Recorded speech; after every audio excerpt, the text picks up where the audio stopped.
le 29 juillet 2022. Je continue ma lecture de ce livre « Histoire des grandes questions existentielles, mythologie, religion, science », écrit par Jean Chaline. Alors, je prends juste appui sur cette lecture de ce livre que j'ai découvert, que j'ai pris à la bibliothèque universitaire. Et je lis, je découvre en même temps que je lis, et je fais des digressions à partir de cela en lien avec mon site mécaniqueuniverselle.net, vers lequel je vous renvoie et sur lequel j'essaie de démontrer de façon logique que l'humanité irrésistiblement cherche à atteindre sa perfection. Pour l'instant encore instinctivement, intuitivement, de façon inconsciente, mais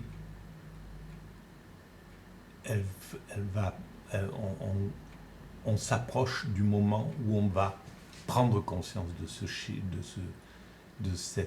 ce désir, de cette finalité, de cette évolution, et l'humanité travaillera de façon consciente à cette œuvre, cette grande œuvre, qui est l'accession à un état indépassable de perfection, parce que l'humanité est toujours parfaite au présent tout en étant perfectible, et à un certain moment elle aura atteint un état de plénitude absolue qui sera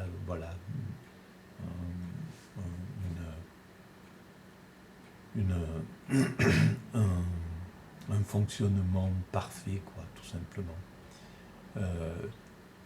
Ce que cherche intuitivement à faire toute espèce animale, l'humanité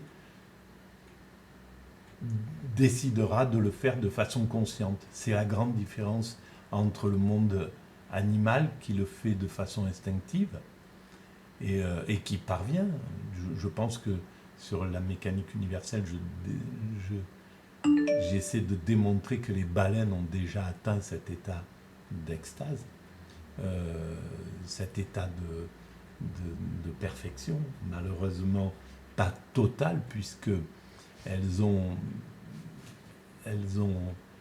pas pu tenir compte qu'il leur restait un prédateur, même si en grossissant elles avaient écarté la plupart des prédateurs.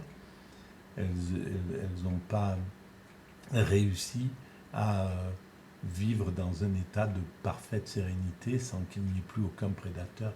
Et l'homme est devenu un prédateur récent dans leur évolution, puisque ça fait 200-300 ans que l'homme est un prédateur de baleines. Peut-être davantage, je ne sais pas. Mais bon, globalement, elles ont vécu en paix pendant très longtemps. Voilà, bon, bref. Je continue alors ma lecture de l'homme réparé à l'homme augmenté, le post-humanisme. De l'homme réparé du début du XXIe siècle, on passerait ensuite à l'homme augmenté, ce qui impliquerait un changement de la nature humaine. En quoi consisterait cette augmentation? C'est le projet du post-humanisme. Ce terme a été créé par Peter Sloterdijk en 1999, lors d'un colloque consacré à la fin de l'humanisme et à Heidegger. Titre très clair qui traduit l'ambition de certains auteurs comme Aubrey de Grey et Sloterdijk de créer une nouvelle philosophie fondée sur la lutte contre le vieillissement et impliquant un nouveau système de valeurs allant de pair avec la création d'êtres nouveaux, mi-humains, mi-machines. Alors voilà, c'est une recherche, comme je le dis dans les vidéos précédentes, qui est légitime. L'homme veut améliorer physiquement son corps, veut lutter contre la mort physiquement, veut repousser physiquement la mort, donc durer le plus possible, etc. Il travaille à cela. depuis très très longtemps. C'est pas, c'est inné en l'homme, on va dire, le fait de repousser. Cette chose-là est faite par toutes les espèces. Les primates le font instinctivement, en ayant un rythme et une hygiène de vie qui s'est développée tout au long de leur progression, de la progression d'un chimpanzé. Les chimpanzés, peut-être, au départ, avaient une espérance de vie beaucoup inférieure à celle qu'ils ont réussi à développer au cours des temps, en se soignant, en apprenant à se nourrir, en limitant les conflits, en s'isolant, en trouvant le meilleur moyen de vivre, la meilleure organisation sociale, etc. pour eux. Et donc, c'est quelque chose qui s'est fait de façon innée, et l'homme le fait de façon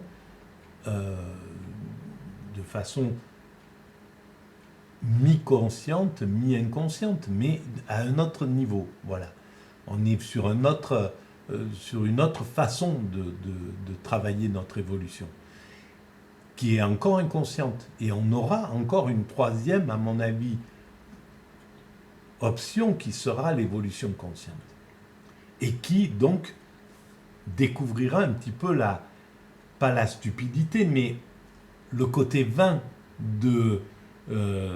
d'essayer de vaincre la mort de façon physique. Et comprendra l'intelligence des grandes spiritualités, comme l'hindouisme par exemple, qui travaillent à vaincre la mort de façon spirituelle, à travers la spiritualité. Parce que c'est vaincre la mort que de préconiser, d'atteindre la fin du cycle des réincarnations. C'est cette pensée, atteindre cet état de sagesse, cet état de zen, de nirvana, de son vivant, cet état d'éveil absolu qui fait qu'il n'y aurait plus de réincarnation, qui serait la finalité en fait. C'est un travail sur la volonté intime, pas sur le corps. Évidemment, le corps, il est bien traité pour qu'il dure le plus possible. L'hindouisme sait à développer toutes ces stratégies pour faire durer un être humain le mieux possible. Le fait de manger très peu de viande ou pas de viande, le fait de se concentrer, de faire du yoga, de travailler sur son corps, ses articulations, etc., etc. Tout ça, c'est des sagesses multimillénaires. Et donc, il a travaillé sur ça. Mais le fond pour vaincre la mort, c'est l'extase, c'est l'éveil, c'est cet état-là, le nirvana, etc. Cela signifie l'avènement de l'homme augmenté par des machines. Il s'agit en fait de remettre en cause l'humanisme issu de la Renaissance et de l'esprit des Lumières et de rejeter ses idéaux universels, sa recherche du savoir, ce qui impliquerait une redéfinition des sciences humaines. Alors voilà, c'est là où ça ne marchera pas, parce que l'idéal universel, si à l'époque de l'humanisme c'était un idéal et c'était une philosophie, maintenant c'est une nécessité. Il n'existera plus d'endroit où un peuple pourra chercher à vivre vieux, à repousser les chances de la mort, à passer dans le transhumanisme en laissant l'autre partie de l'humanité dans la pauvreté, la déchéance, etc. Ils se feront zigouiller tout de suite. Ça sera insupportable. Donc ça n'est plus possible de se passer de l'humanisme d'une manière ou d'une autre. Voilà, à mon sens. Donc, l'humanité ne peut qu'évoluer de façon universelle maintenant. Il n'y a pas le choix. On n'a pas le choix, on est obligé.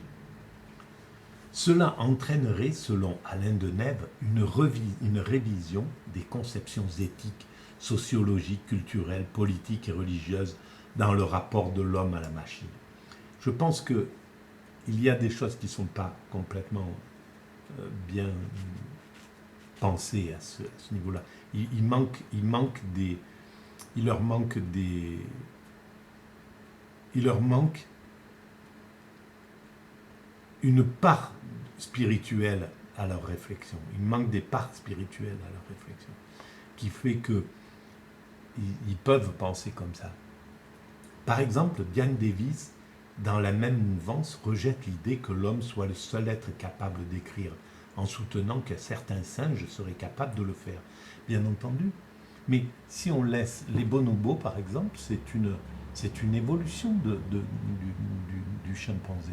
Si les bonobos, si on avait le temps de voir l'évolution des bonobos tranquillement, sur 500 000 ans, je ne sais pas combien il a fallu à l'homme pour passer du stade bonobo au stade de la société humaine basique, voilà, les premiers hommes de l'Homo sapiens. Peut-être 500 000 ans, je ne sais pas. Si on avait 500 000 ans, c'est évident que le rythme d'évolution, et si on leur permettait, parce que malheureusement, on est des maltraitants tant qu'on évolue inconsciemment. Donc, si on permettait aux chimpanzés d'évoluer paisiblement, aux gorilles, aux autres primates, ils iraient comme nous vers cet état-là, je pense. Voilà. Donc, c'est qu'une question de temps. Et l'humanité, l'univers, il a tout son temps. Le temps, c'est pas quelque chose qui est un problème pour la création. Quand un chimpanzé sera-t-il capable d'écrire un roman et de concevoir et de réaliser un ordinateur? Point d'interrogation. Ils seront éteints bien avant, au rythme de la destruction accélérée de leurs biotopes africains qui les condamne à disparaître. Malheureusement, on est dans ce cas de figure.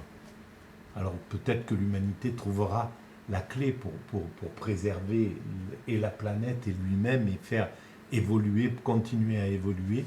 Et on va vers une évolution propre. Là, on a mis un pied dedans et peut-être les deux pieds dedans. Et maintenant, il faut y mettre tout le corps. Mais on voit bien qu'on est passé sur cette dimension de l'évolution propre.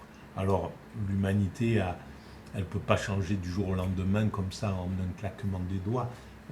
Donc, il y a un petit temps d'acclimatation, mais on va vers cet état-là d'évolution totalement écologique. Voilà.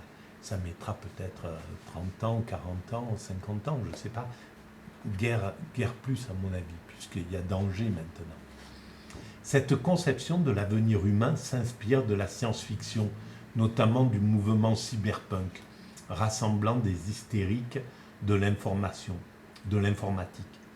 La science-fiction deviendra-t-elle une réalité?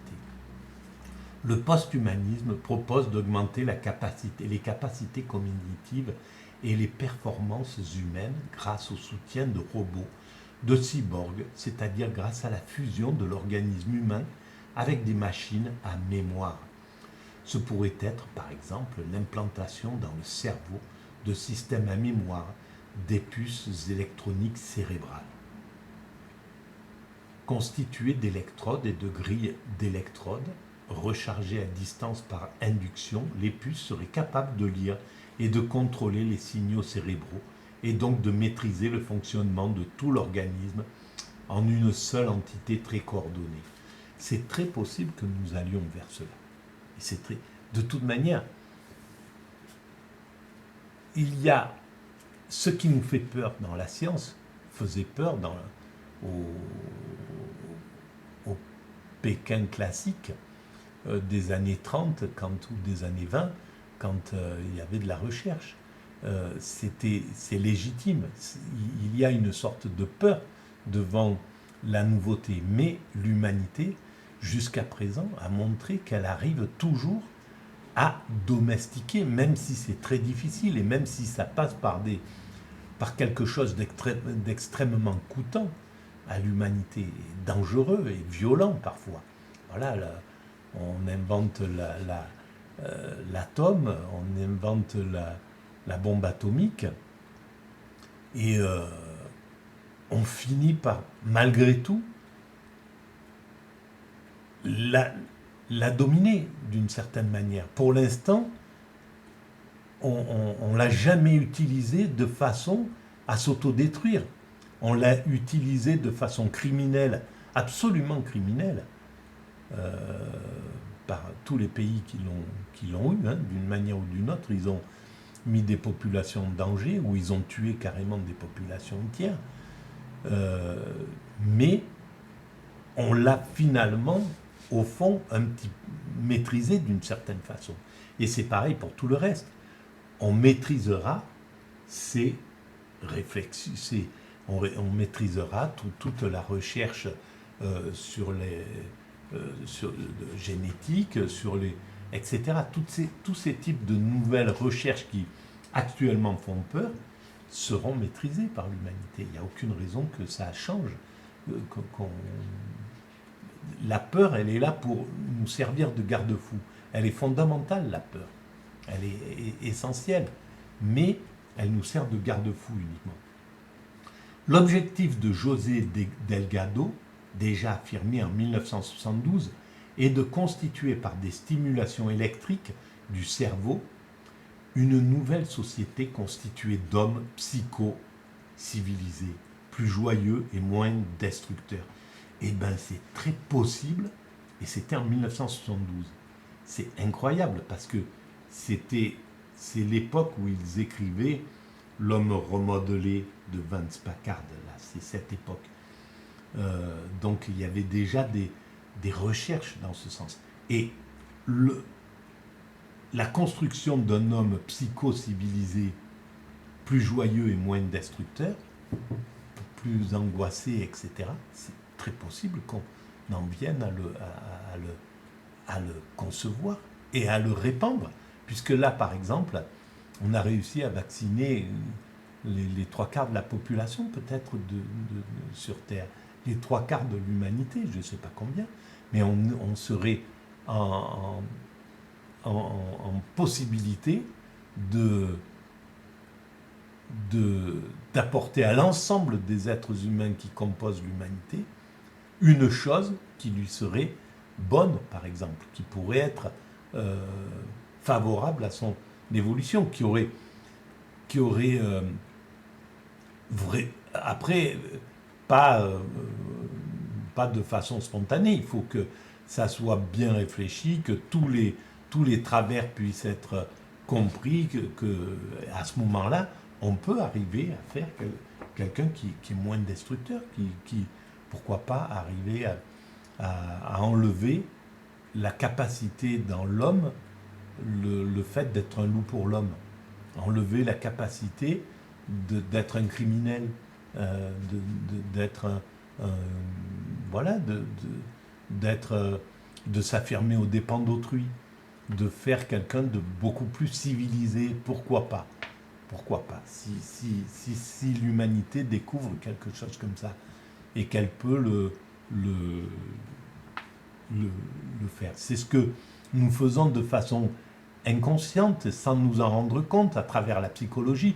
On soigne la petite enfance, on soigne les gosses qui ont déjà des propensions perverses, par exemple. Ben on commence à détecter, à soigner, etc. Donc c'est la même façon de pratiquer. Alors évidemment, ça fait peur. C'est quelque chose qui est un peu qui est angoissant pour l'humanité, de savoir qu'on peut se sentir comme des démiurges à ce niveau-là. Mais c'est inévitable. L'évolution de l'humanité finit toujours par aller dans son sens. Là, par exemple,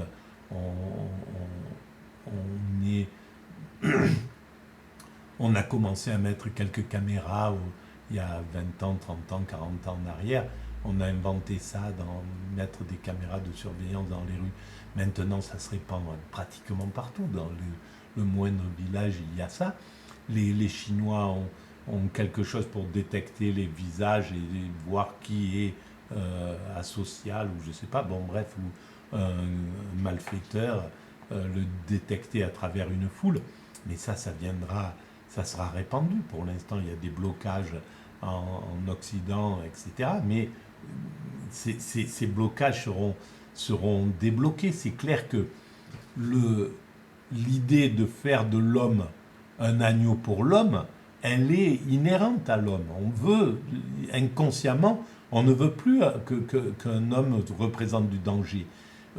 Ça sera insupportable, même si pour l'instant on l'accepte, on est dans ce cas de figure, mais on voit à chaque crime qui est un peu médiatisé, à quel point l'humanité est révulsée. Elle exige de ses dirigeants de gérer ce truc, de faire en sorte que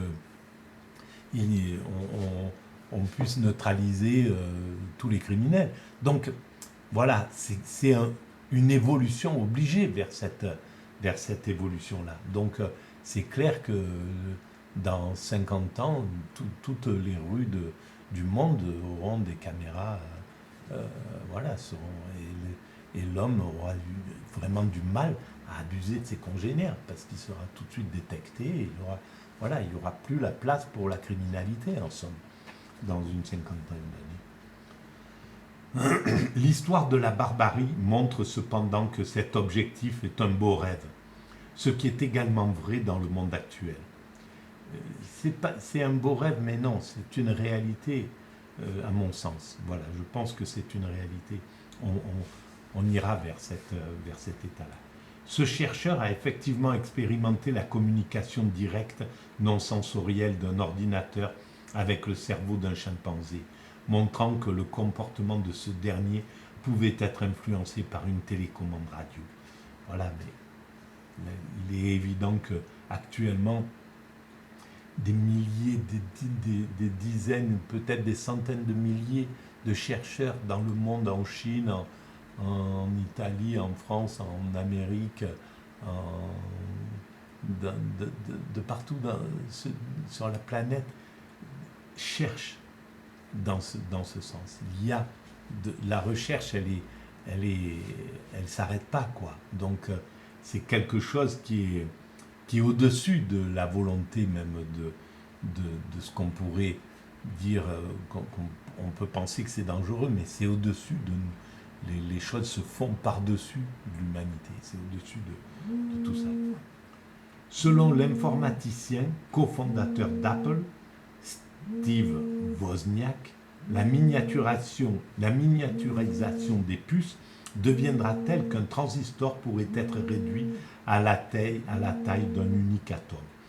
Certaines puces nous apporteraient la sauvegarde intégrale de l'enregistrement de notre mémoire personnelle.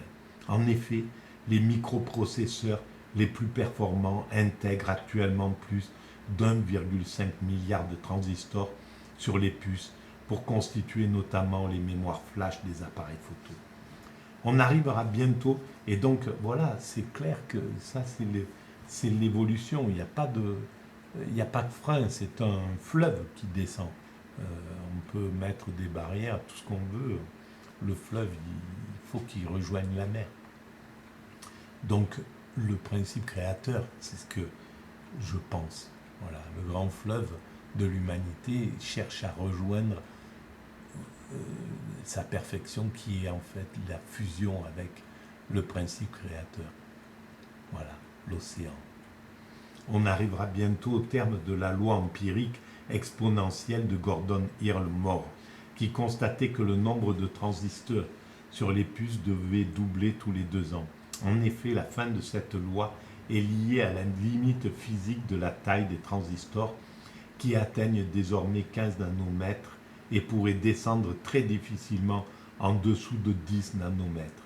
Depuis 2004, la fréquence des processeurs tend à stagner, ce qui limite également la pseudo-loi. C'est possible qu'il y ait qu'il y ait une limite de toute manière aux choses. Et ce qui fera que quand on aura atteint ces limites techniques, on passera sur des limites psychiques, sur des limites psychologiques, sur des limites philosophiques, sur les limites, on cherchera les limites spirituelles. Voilà. Donc il n'y a pas d'arrêt. Et c'est là où, effectivement, la technique, elle a une limite, et le spirituel, le soin par l'extase, l'évolution par l'extase, ça c'est l'ultime limite que l'homme ne cherchera pas à dépasser, parce que dans l'état d'extase, c'est la jouissance absolue. Donc jouir de façon absolue, on ne cherche pas autre chose. Quand on a atteint l'éveil, on ne cherche pas à atteindre un autre état. Voilà, c'est l'état le plus haut qui puisse exister. Les puces AirFeed, ce sont des puces sous-cutanées fabriquées par la société Verichip, peuvent permettre d'identifier les êtres humains, mais non sécurisées. Elles sont susceptibles de se prêter à des usurpations d'identité numérique. Le Mexique avait envisagé d'implanter des puces VeriKid pour lutter contre les enlèvements d'enfants et sur les bras des travailleurs émigrés pour les contrôler. Mais ça, c'était dans ce livre dont j'ai fait référence tout à l'heure, L'homme remodelé de Vance Packard. Ça a été un livre qui a été vraiment important quand je l'ai lu. Ça devait être dans les années 70 ou je ne sais pas quand. Enfin bref, il m'avait complètement bouleversé. Il y a eu deux ou trois livres qui ont été très importants et films. Il y a eu Mon oncle d'Amérique de Laborie, qui a été énorme dans ma réflexion, et par exemple aussi ce livre. Donc déjà, il parlait il y avait des chercheurs qui avaient imaginé mettre des puces pour traquer les délinquants, etc. Aujourd'hui, cette société travaille sur des puces Verimed qui permettraient d'identifier les patients et contiendraient leurs dossiers médicaux. Voilà.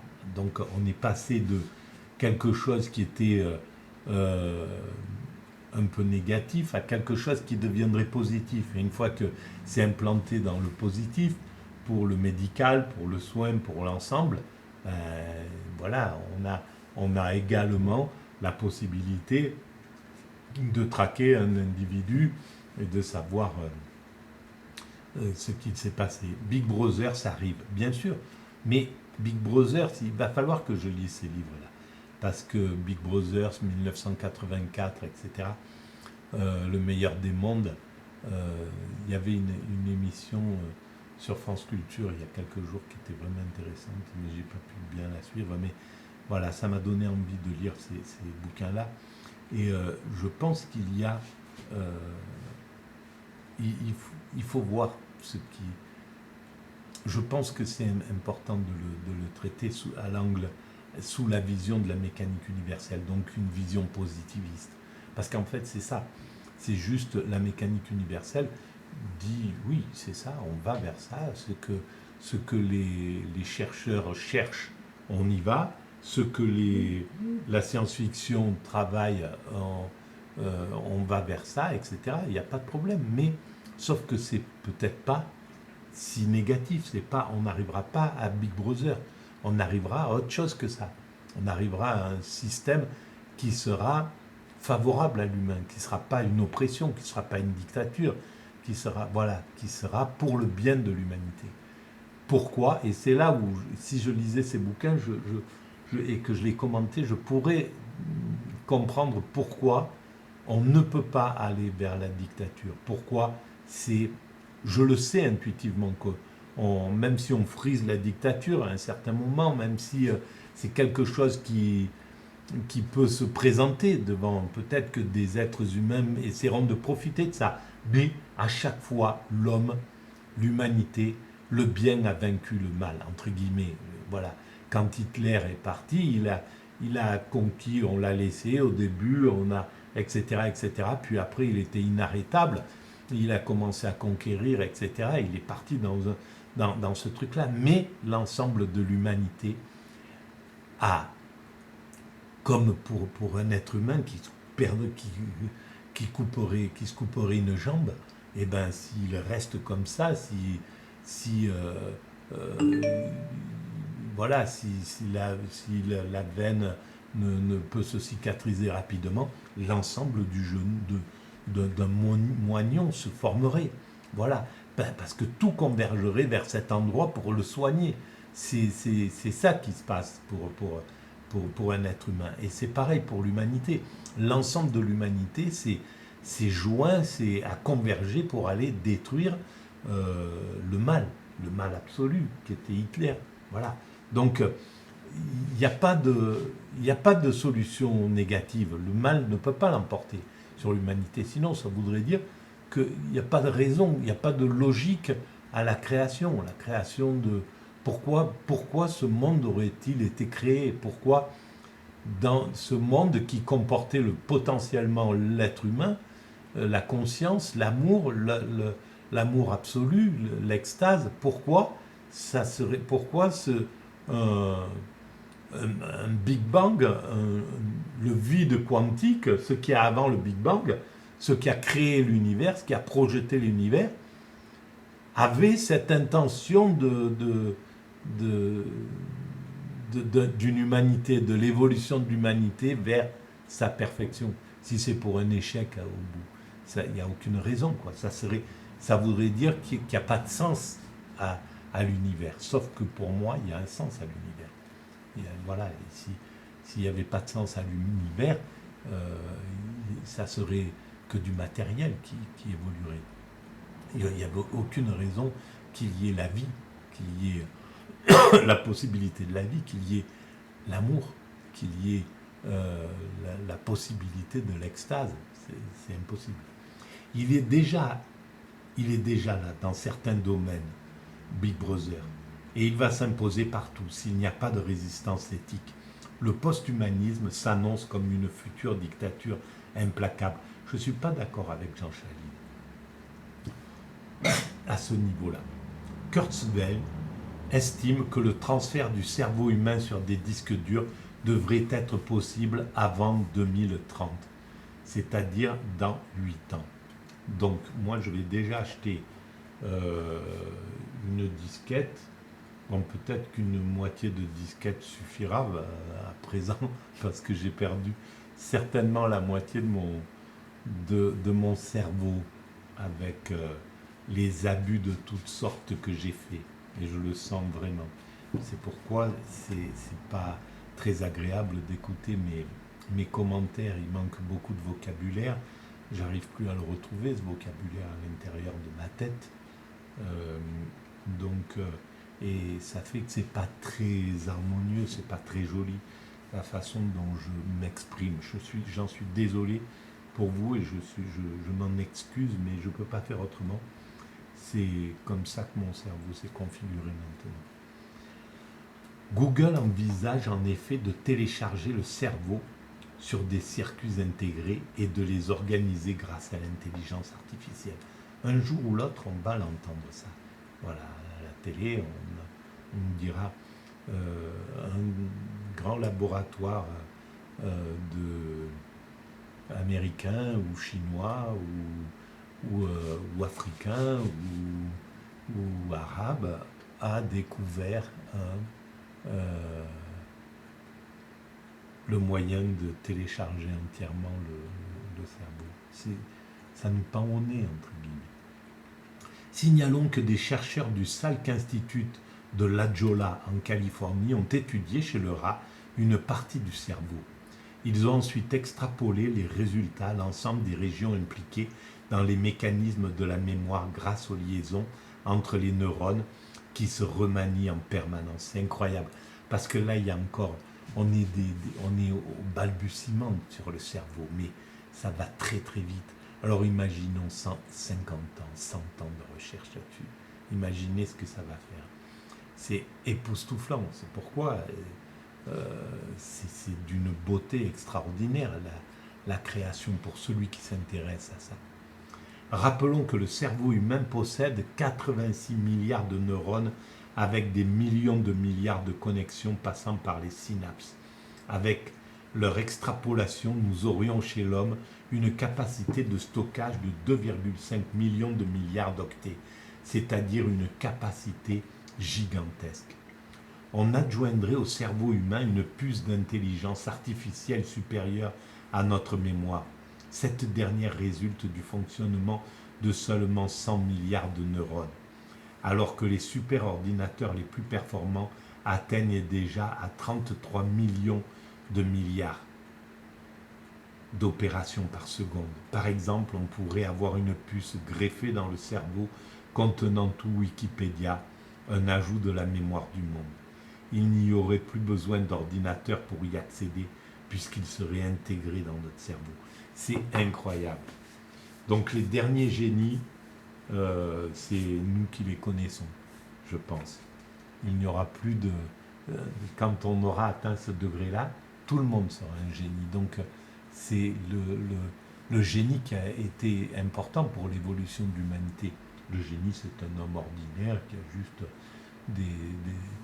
une créativité un peu hors de l'ordinaire, c'est tout. Mais sinon, il est fait de la même constitution que tout le monde. Il n'a pas, voilà, ça se voit pas un génie. Tesla, je pense que les gens qui ont croisé Tesla devaient peut-être le mépriser, comme certains ont méprisé Van Gogh quand il partait dans les prés pour peindre. Voilà combien ont dû rigoler sur son passage. Voilà combien ont dû se moquer de tous ces génies, et il y en avait en pagaille. Ou essayer de les tuer, de les mettre en esclavage, comme Platon par exemple. Voilà, Platon, on voit à quel point c'est un génie. Un génie absolu. Voilà. Spinoza, c'est un génie absolu. Et Spinoza, il a été méprisé par sa communauté, par les autres communautés, voilà, enfin, c'est tout simple. Hein, la vie, elle est comme ça. Donc, des génies, il n'y en aura plus quand on aura atteint cet état-là. Bon, après, peut-être que ça sera l'art de combiner toutes ces connaissances qui va faire que, entre deux êtres humains, un les combinera un peu mieux que d'autres. Voilà. Bon, bref, en tout cas, je suis arrivé au bout de ce deuxième sous-chapitre. Le prochain, c'est la singularité technologique, Homo 2.0. Alors, est-ce que c'est intéressant, ça? Sans doute. On le dira, hein, cette chose-là, oui. Et Homo 2.0 versus Homo sapiens à la fin. Et après, on arrive sur quoi? On arrive sur la conclusion. Dieu. Bon, et ben voilà. Vivement qu'on arrive sur Dieu, parce que c'est ça qui est intéressant au final. C'est très bien, la science est très intéressant, mais c'est le divin qui est au-dessus de tout ça. Le divin. Voilà. À bientôt. N'hésitez pas à mettre des petits commentaires ou des pouces ou je sais pas, des choses comme ça. J'y pense pas à le dire, à y penser. Mais c'est encourageant et puis voilà, ça va peut-être amener un peu